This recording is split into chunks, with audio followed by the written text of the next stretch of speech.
Anand, if you can step forward. Mihir Mehta, Managing Director O101 and Managing Partner O101. Rian Rodriguez, Senior Vice President Digital Business and Marketing, Tata AIG. And finally, Sonika Sharma Arvenio, Associate Director, Western South Highway.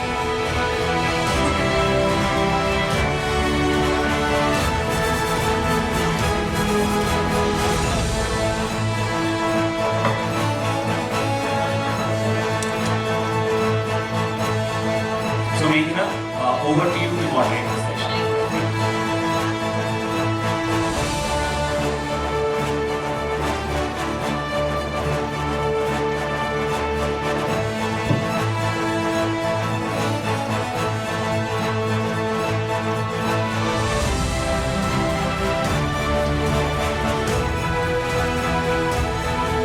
Hi, good evening everyone. Thank you so much for showing up here on Friday evening and taking out time for this. This is a very, very strange panel and because it's talking about BFSI and I'm moderating it and not talking about the category for a change. So this is an outside-in look at what happens in BFSI and of course the insurance segment itself with Ryan here. So I think that very, very interesting innovation within BFSI. How do the BFSI category come out with their campaigns which are innovative, which are experiential, which are also not offensive, which are also within the regulatory clause. Before we get into the topic and get into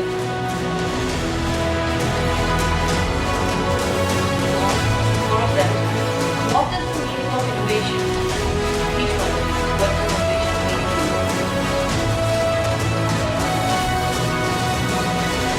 Innovation is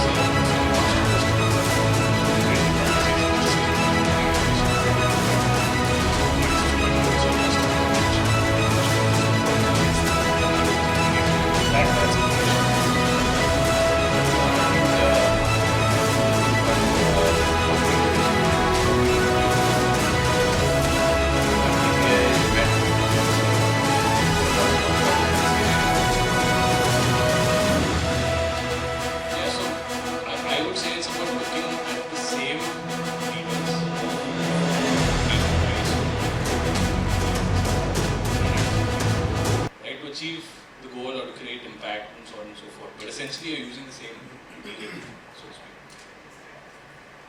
I think for me, from a very publisher perspective, if I really have to throw some light, I feel where there is a need, there is a rise of an opportunity, and there comes, innovation where we all are standing today trying to grab from that little pie. I think that's where this whole rise of ad tech space and decoding as much as possible all the three funnels put together has taken a very prominent space.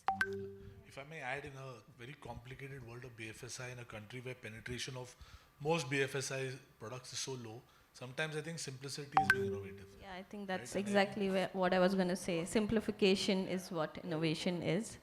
Great. So diving into the first question, and Mihir, I'll come to you. In a category which is so cluttered and which is cluttered in the sense of competition, cluttered in the sense of regulations, obligations, eligibility, anything and everything, right? How has your experience been working with multiple BFSI segments, multiple banks, multiple insurance companies, multiple mutual funds as a part of your career? How do you think working through innovations and experiences, is it difficult, is it easy, is it not possible? See, I think innovation, we think of it from a very myopic view. What I feel is it's not about innovating to reach, to show it to somebody, it's about innovating to reach to a certain goal. I feel BFSI as a category, there is a lot of scope of innovation. It's not that it's a very, it's a regulated category, but then in the regulations, in the bounds also you can do a lot. There is personal loan as a category. If you see, initially it was very difficult to sell a personal loan, but now with 5-minute loan or 3-minute instant loan, people have innovated in the category. So from a product point of view, there is a lot of innovation happening. Similarly, if the product is strong, promote it also becomes easy. To promote it also becomes quite easy.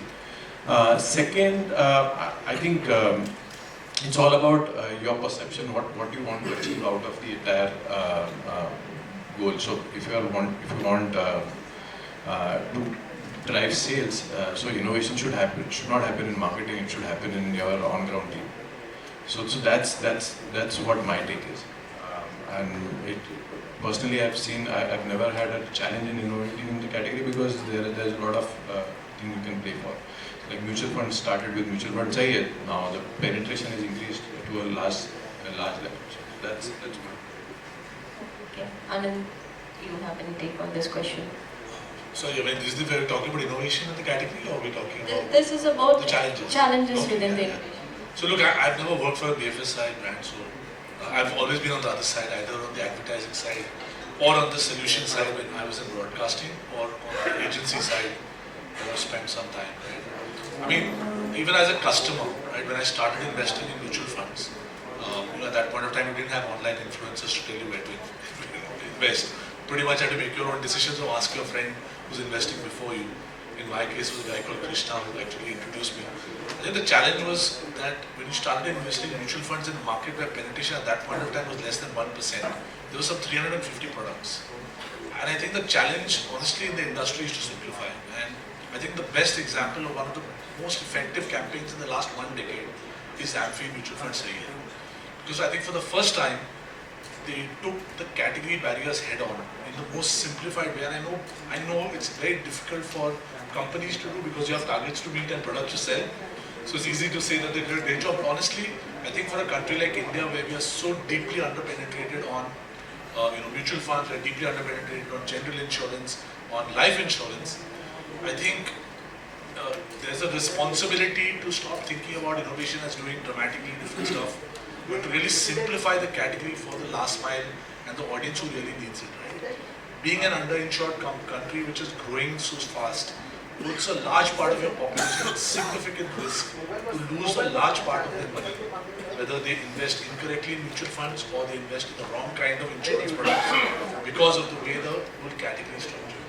And I think also the fact that they have made this mutual funds are subjected to market risk sort of established in every Indian's head. I think that's also a key thing, because what you said, it's cluttered with so many variations of products. So how does it differ in insurance? So, I mean, insurance also everyone kind of believes that it's fairly regulated, it's very controlled. But the truth is that, again, like mutual funds, it's a complicated product. So it's not about that we can't be innovative, but we need to be cautious and we should not mislead the customer. Because if you do, you're going to get customer complaints in any case. Right? Having said that, yes, there are boundaries you can't cross from the creative asset. But there are no boundaries when innovating with the medium, innovating with targeting, if I would call it in a broader sense, right? Where you are placed, the context, and so on and so forth. So that's absolutely open for innovation. Your take on this? Is BFSI challenging to innovate with?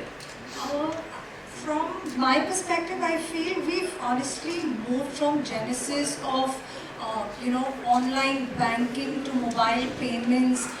E-wallets have become a very eccentric part of our life, and I think kudos to BFSI because they've really witnessed and embraced the maximum amount of innovation, I think, in the past decade, if I put it across. In fact, the adaptation to these technologies has actually redefined the whole user experience, the whole customer engagement, and I think that's what the core is, where people have understood that innovation is, the evolution which this country probably needed.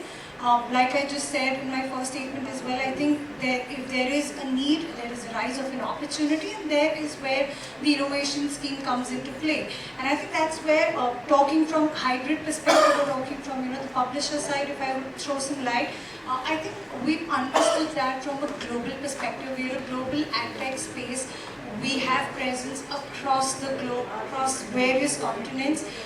We draw insights from these global places and we kind of adapt them to specific region, be it India, be it Thailand, Indonesia, and that's where I think, creation of something like Vox, which is coming to picture, dealing with dynamic market stocks and, having, creators like hybrid triggers, that's actually coming to play. So I think it is a very regulated space. Trust me, when I, in my initial days, when I first hosted the Amphi campaign, I remembered the kind of, checks that were going through, the kind of do's and don'ts that we had to follow, because it was a huge campaign and we were really barging into a very, very restricted mind space where people very skeptical of honestly investing into mutual fund. I think one of the biggest line that cracked for them that आप 500 रुपए में भी mutual fund में invest कर सकते, because we come from the generation like how Anand was saying, Krishna was the guy for it. For me, it was my father who primarily believed in fixed deposits and RDs and all of these, and I think that's where the paradigm shift happened for us. Thank you.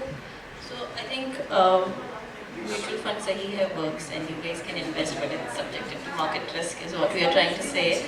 Yes, I think so summarizing what we have heard is there is enough and more room for us to innovate within the regulations and guidelines without misleading the customers.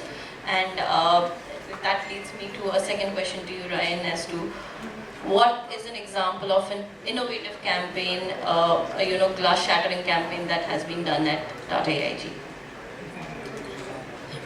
Earth shattering or glass shattering. I'll give you examples, okay, of what I meant when I was talking about pushing the envelope on medium and targeting, right? So, for instance, in our current campaign, which went live about a month back, it's about expect complete claims. We simply flipped the print diagram upside down, right? Why call it indications? Because you are expecting the print diagram to be in a particular way, and it wasn't, and therefore the concept came alive. So that's what I meant when I said integrate with the medium. The concept itself comes alive, right? Last IPL we didn't take spots, but we did an integration with the third umpire review and the wicket fall, where it was a very simple message. We didn't push any boundaries in the messaging, right? The minute there was a review, do you want to review your prices? Check with Tata AG. When the wicket fell, wish this was insured, check Tata AG insures other losses as well. So it was a very simple message, but it touched the, and that's the feedback that we got as well, right? That sometimes when you just take generic advertising, brand recall works, but when you integrate in this fashion, the message goes through as well. Sonika, any such case studies for any category? I think we recently concluded a campaign with UTI, and this one was a very interesting one. There is always, a glass ceiling or, a very preconceived notion that males or rather men drive, a mutual fund investment decision. They are the ones who probably do their predictive analysis or they get into the whole analytical space. Women predominantly, okay, this is the amount that I would just want to put, and then it's left either to the financial advisor that you have hired or maybe, to the man of the house. So UTI wanted to break that glass ceiling and they wanted to really target the women, the women's space or female categories. We did a very interesting campaign with them with, keeping Vox and contextual targeting in mind. We gave them extremely specific keywords, which then eventually led to the success of campaign. We targeted women entrepreneurs, we targeted women CEOs, startups, women who are looking for, home loans. What a very fantastic campaign for them. Extremely happy with the kind of, audience pool that we created for them. It was a very deterministic audience pool because the beauty of our product is that you literally cover the intent and the interest of the user. So you're half almost covered by, capturing. So today if you are on the open web, okay, listen, you think, we have, ways of how do I build a business plan, or how do I go ahead and sketch a blueprint plan for a business. I know that the user is half there, and the rest half will be communicated by the right kind of creative communication that comes from the brand. Great, thank you so much. So I think hearing Ryan and Sonika, what I get is that decluttering is also important. It's not necessary that you are always at the clutter, and that's where innovation also lies. By breaking the clutter, you're also innovating your communications and your connect with the customer. And Sonika spoke about keywords, signals, insights in terms of what female investors might be doing online, right? So this brings us to a part where we struggle as a category as to finding the right audience, because 600 plus million audience on digital, how do you get the right qualified audience for your product and category?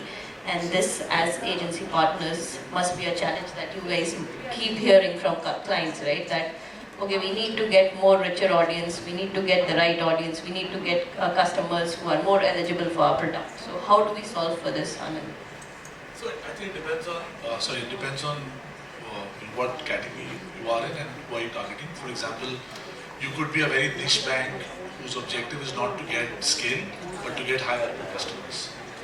So if you're doing that, you will need to look at a data solution. So an example of something we did for a very niche bank is to look at their first party data, use AI to look at multiple parameters that we knew about that audience, and segment and create lookalike audiences based on the average deposit that they kept in the bank. And then we use that data to retarget audiences in an external environment. And when you used first party data effectively, we were able to then get a much higher percentage of new account openings with a much higher average deposit in the bank, right? So I think, but if you're a mass brand, let's say for example, you're trying to grow the category, right? And for example, let's look at health insurance. So let me go back to another client of ours, Acco. And I think if you saw, everybody would have seen the Munna Bhai MBBS campaign. I don't think there was any innovation. I think for a lot of times we talk about tech and data, but we forget about what is the ad we are finally placing in front of the customer. You may find the most perfect audience for your brand, but if the advertising sucks, you're not going to get them to do anything. And I think often in platforms like this, where we're discussing AI, tech, etc., we forget that the consumers like us, they're a human being. We need to talk to them through a relevant ad. So I think, to my mind, another great example is a campaign like that, fantastic insight, and at a very simple level, again, addressing the category barriers. Done in a form which they use humor, which typically you would not necessarily see in BFSI advertising. So I think sometimes you also have to jump out of the fact that, yes, BFSI is a serious category, but you don't have to tell an adult male or an adult woman that she needs to care for her family, she needs to protect her family. They get it, they know it, they're living it. Sometimes step back and maybe you can create something which is meaningful and has a lasting impact. Do you have anything on this? So I think what I want to say is sometimes we as marketers jump to conclusions before we start looking at our own people who are actually associated with us or who are actually our customers. So if we jump to conclusion that this should be my TG. And I'll tell you one example in the category and one outside the category as well, where one brand which we were working with considered themselves as a premium brand, and they wanted people from town and people who are living in central cities to be their customers, or people who are living in high rises to be their customers. But we said that why do you want to jump to that conclusion? The cost of acquisition was skyrocketing for those people.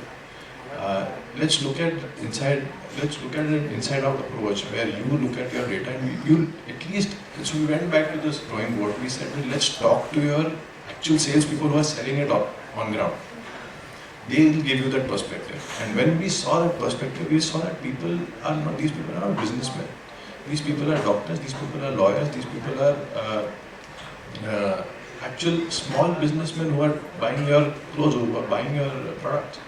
So that's one. And second is a lot of your answers come from your own data. And after that, if you want to put some behavioral or psychographic layering from a data enrichment point of view, that's something which you can do. But the starting point has to be your own data. That's very, very refreshing to hear. It's not just media on the pitch, but it's also about spending time understanding your own audiences, understanding your own customer. And I think today in India, BFSI is sitting at the cusp of innovation, and it's actually leading the entire innovation front with UPI and open banking becoming reality very soon. So Ryan, this sort of brings me to you again as to how different is it when you are sort of advertising for a BFSI product versus any other category that you would advertise for? Does it make any difference? Because everybody needs a financial product, financial solution, and everybody would need something which is required for a daily. Right. So when you look at BFSI, there are a couple of things that stand out and make it unique, right? One is that the product is typically intangible, and the second is the frequency of purchase is very, very low, right? And the two of them combine to give a very different kind of mix. So for starters, now if you take a classic consumer goods product, marketing is there to attract. Not the repeat happens because the product is good, right? And the only communication that happens with the product is at best the packaging. Whereas with BFSI products, there is communication is almost like a layer in the product, right? So you swipe your card and you get a message, you get a call if the amounts are right, perhaps, right? You do a bank transfer, you get a message, you get an OTP, whatever it is. So there's this continuous engagement, and service is part of the product, right? And so there's this continuous engagement, continuous communication with the customer, which is very, very specific to a category like BFSI. Now what that does is, because customers are in that online pool a lot more, either researching or buying or doing some kind of a transaction, you tend to have a lot more performance spends in BFSI, right? So if I would look at digital spends in general, performance spend would probably be like triple YouTube spends, is an example. Yeah, it will be exactly the reverse in FMCG, right? So you in BFSI you're always trying to find that customer there in the digital space because they're there somewhere, right? And that's a big part of how you engage with them, and of course, like I said, it's part of the product. See, I just want to add one point. Actually, we think that BFSI is a very difficult category to market, but FMCG is a much more difficult category to market. Because collection of data is so difficult. It's no measurement. There's no measurement. The collection of data is so difficult that all your marketing, you don't know what's going to happen. Advertising to everyone there. So here also this sort of reminds me of the point that you were making when we were discussing this offline, as to how every credit card user might be an e-com user, but you're not really sure if they are eligible for XYZ brand. And we heard a lot of examples of innovations, right, across creative, across communication, and these communications were both offline and online. So should BFSI be looking at an offline marketing strategy, which is very different than an online marketing strategy? Should they look at a holistic approach, or how should they go about it? Should they just figure out data as the key, or should they look at consumers as the key? See, at the end of the day, it's a consumer. And I'll give you an interesting perspective. It's not offline and online. Actually, a lot of these BFSI companies are run by call centers. So it's assisted sale. And second is, a lot of these BFSI companies are also run by agents. So those are two biggest channels actually if you see BFSI as a category. So if you see LIC, 90% of their sales come from their agents. So all this marketing is one ek taraf, and all your agents bring much more business than. So at the end of the day, you will have to look at from a maturity of the company in that particular category. So if you see insurance as a space, There will be some old insurance company who was not spending a single rupee on digital, but it's working for them. But ACO, because they are a new entrant or a Digit who are a new entrant, they have to position themselves differently so that they get a different set of customer. So they are online. So they are spending online. They are penetrated online. So that's how I see it. I think there's firstly a misnomer that performance marketing is the only thing that creates and drives sales for funnel. You have two customers as any marketer. One is the real customer, the other is your CFO. Right? So your CFO keeps asking you questions. Why are you spending so much money? Why do we need to spend so much money? And I think one of the biggest gains of marketing in general, not just BFSI, is that unfortunately, they are only interested in quarterly returns and keeping the shareholder happy. And I think that's where marketing overall as a function is coming under significant pressure, right? Because you are not thinking of the customer, you're thinking of your internal customer first. Now, why performance versus brand? The customer doesn't see an ad and say, "Acha, ye performance ad, let me click on it." "Aare, ye to brand campaign hai, main to piche baith ke dekhna hai." Customers, average man on the street just sees advertising. And I think once you start actually looking at advanced analytics and start decoding the impact of your entire marketing mix, you realize that the contribution of performance marketing versus brand digital or brand offline, the latter is much higher. Right? So when a person clicks on a performance ad, it's not because they've seen the ad. They've probably seen a print ad, they've probably seen a digital video, they've probably seen an ad on television before that. Because you can't attribute last click attribution, everybody says, "Oh, performance is working." And I think that attitude has to change. I think it's changing because the BFSI category in this country will not grow unless more brands invest in building the category. Right? A mutual fund sahi hai is once in a lifetime campaign.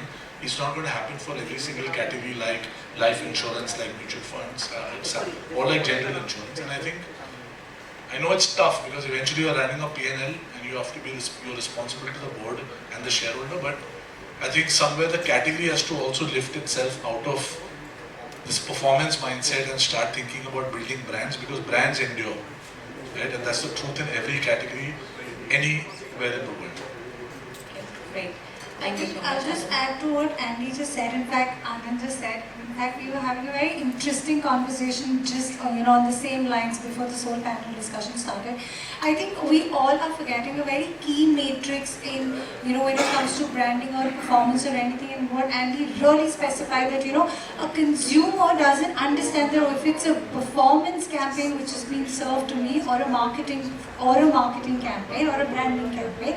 I think it's the attention that you grab of the consumer, and that's the new matrix which I think we all are trying to, we all as, I'm sure as marketers or as brand managers, we all are trying to gauge because the attention span of humans is coming, or rather it's become so low as close to 8%, 8 seconds, I'm sorry. So you only have those 6 to 8 seconds to idly impress a consumer and get yourself, clicked on the particular ad. So I think that's where the prominence lies. We could have, DAUs or MAUs, we could have sponsorship buys on TV, we could have audience segmentation, we could have deterministic audience, but I think the key area right now lies, or rather the new matrix which brands are trying to grab is the attention span and the attention of a consumer. I think that brings me to the final question, and this question is open for all of you.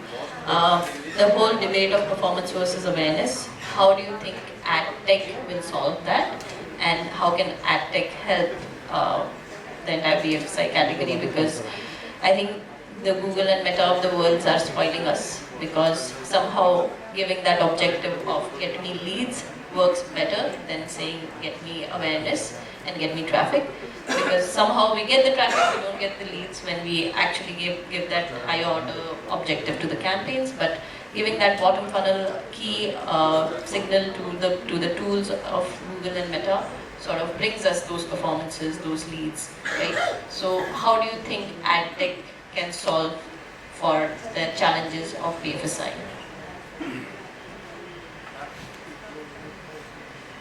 I think AgTech again is a very, very vast, it's a macro economy that we've created in the whole space. And yes, we are very much guarded by walled gardens like Googles and Metas of the world, but I think AgTech has a huge space. It's all about understanding what the opportunity lies. I feel generative AI, can add more of a value proposition in the whole BFSI space. In today's time, we have come to that, drawing board where you think of something, you punch in, and you want immediate responses. Something what Brian also said, that it's the messaging that you decode on every time there is a swipe happening, there is a message that comes to you. So I think generative AI is probably going to be the future when I talk about in the AdTech space. Obviously, there's more that we could add to it, but I think from my side, keeping the kind of experience that I have been taking on board, I think that's what I want to conclude this with. Yeah, so I mean, yes, you also have to keep in mind the landscape is evolving, right? So for the last 10 to 15 years, we were after data in quantity, if I would use that crudely, right? The next 10 years or so, I want to about quality. So you see, like you mentioned, right, India Stack and United Health Interface, etc. It's all adding quality to the data. It's going to aid the Gen AI, it's going to aid the comms, it's going to aid personalization and so on and so forth. So you are looking at perhaps better segments, to richer segments to target, better, more personalized communication, and so on and so forth, right? Having said that, and this is because our data is out there in the public space. You're going to see privacy getting stronger and more important. What that means, obviously there will be consent for all this data sharing and so on and so forth. But what that means is that first party data is going to start getting more important. So MarTech, I don't know if you assume MarTech is subsumed in AdTech over there, but that's going to start getting a lot more important. In the larger scheme. I'll just add on to what Rihanna said, that in the larger scheme of things, AdTech can only do this much. So, and MarTech will be the overarching thing. And what we also need to understand is that the consumer needs to be handheld once the person comes on your platform. So at each level, so the funnel, the smaller the funnel gets, or the smoother the funnel gets, it's more important from the customer's point of view as well. And how we can handhold him. So I was just giving an example to somebody that people these days are not that patient, and she also said that people have only 8% as their attention span. And even if you're generating a lead, or if you're getting a person on the website, they don't have that much time with you. You don't have that much time with the customer. People are getting food delivery in like 10 minutes or 15 minutes. You can't call them after half an hour or 1 hour. So that's just killing the lead. So I feel the more work which has to be done. Say AdTech was evolved. AdTech will evolve with generative AI and probably ChatGPT giving you more suggestions on what kind of targeting you should do and what kind of different work, different audiences you should go after. But yeah, the first party data and the people who are coming to the website, you need to handle them, take them to the purchase. Why I love Envato Elements?